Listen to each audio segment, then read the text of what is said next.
अब दिल्ली से देहरादून जाना और आसान होने वाला है क्योंकि दिल्ली देहरादून एक्सप्रेसवे के पहले और दूसरे पार्ट का काम लगभग पूरा हो चुका है। दिल्ली, यूपी और उत्तराखंड को आपस में जोड़ने वाले इस पार्ट के अगले महीने यानी अक्टूबर तक खुलने की संभावना है। इसके शुरू होने से दिल्ली से देहरादून जाने का समय करीब 7 घंटे से घटकर केवल 2.5 से 3 घंटे रह जाएगा।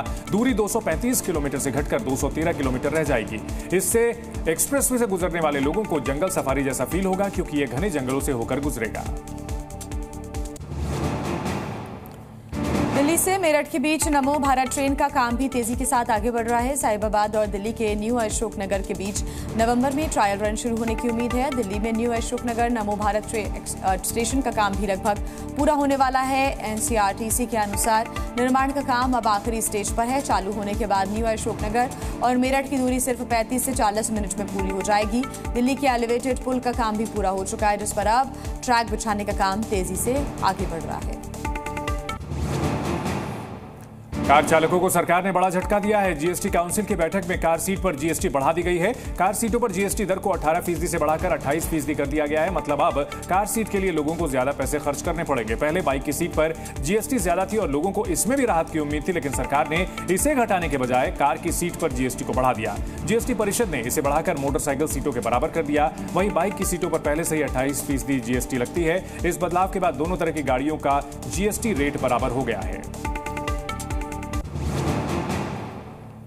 अगर आपकी भी कार और बाइक की उम्र पूरी हो गई है तो आप अभी भी उसे दिल्ली की सड़कों पर अगर चला रहे हैं तो अब आप सावधान हो जाइए। दिल्ली में पेट्रोल पंप पर लगने वाले एआई कैमरे प्रमाण पत्रों की जांच के साथ साथ अब पुरानी गाड़ियों की भी जांच करेंगे।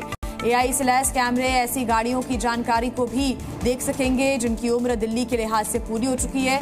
दरअसल दिल्ली में डीजल के 10 साल और पेट्रोल के 15 साल पूरे होने के बाद वाहनों को चलाने पर पाबंदी है। ठंड के मौसम से पहले इन गाड़ियों के चलने पर सख्ती से रोक लगाने की तैयारी है, जिसके लिए दिल्ली परिवहन विभाग ने एक प्रस्ताव भी पेश किया है।